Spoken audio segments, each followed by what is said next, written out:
Hi, today we're going to look at a question from Statistics 2 of Advanced Level coming from the CIE exams of February and March 2021, code 970962.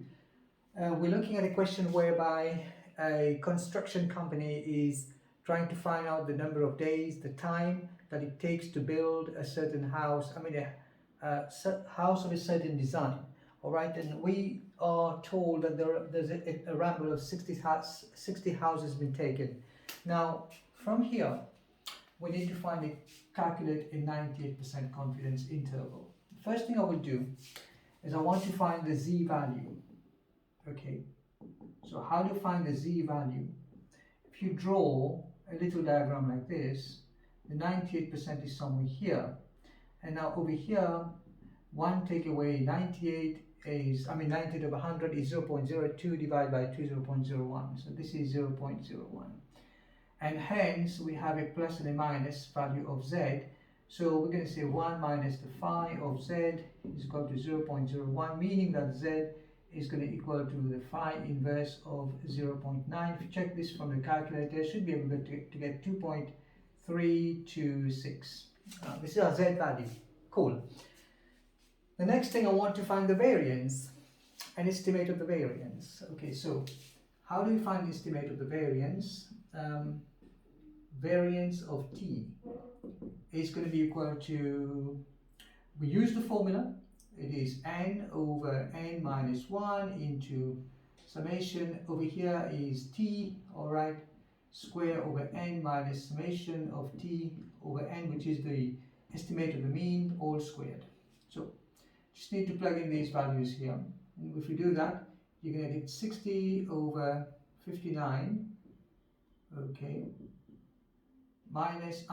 times all of that here, 392,050 over n, which is 60 minus 4,820 over 60, and all of that to the square. Let's do this on our calculator here neatly. All right, so 392,050 divided by 60, take away 4,800, put this in brackets there, 4,820 over 60 and all squared, and I've got 80.7, and then there's a recurring decimal of 222 and so on. All right, so times this, all right, times 60, and then divided by 59. I'm getting something like 82.09, all right, 0.39548. So here we go. That's the variance of t. I can find the standard deviation if I want. Okay, so the standard deviation is going to be the square root of all that number here. So let's find the standard deviation. And that turns out to be 9.060375019. Okay, now from here I want the 98% confidence interval. So our 98% confidence interval is going to be equal to, let's use the formula. Alright, so we're going to use the mean of x plus or minus the z value times the standard deviation over the square root of the sample. Alright, so this is what we do. Okay, so now we're looking at the mean, and the mean is this, which is this. Alright, so this is 4,820 divided by 60, that's our mean, plus or minus our z value was 2.326 times the standard deviation, and I've got a standard deviation of 9.06037, etc., divided by the square root of 60. Alright, so let me just do that. Divided by the square root of 60, coming to, and then multiply by 2.326 times 2.326, 2.72 something. Alright, so 2 plus or minus 2.72, look at that 2, my goodness, 2.72069751. And over here I've got 4,820 divided by 60, turns out to be 80.3333 and so on. Right, so recurring decimal again. So if we take that plus 2.72, okay, 0.6, so we don't need to go farther than that. So I'm getting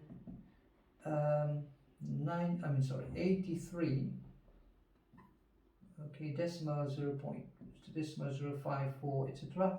And then if I take all of that, so 80.33 and so on, all right, take away 2.72069, whatever.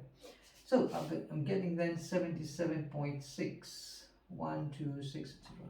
So therefore our confidence interval, our 98% confidence interval is going to be 77.6 to 83.1, to 3 significant figures. Okay, so what does that mean basically, the 98% confidence interval? Well, it means that we are this amount of percentage sure that, we are 90% sure, that's our probability, 98% sure that it's going to take 77.6 days all the way to 83 days between these two, all right? So to construct the house of this category, of this type of design. Take care. Hope that helps.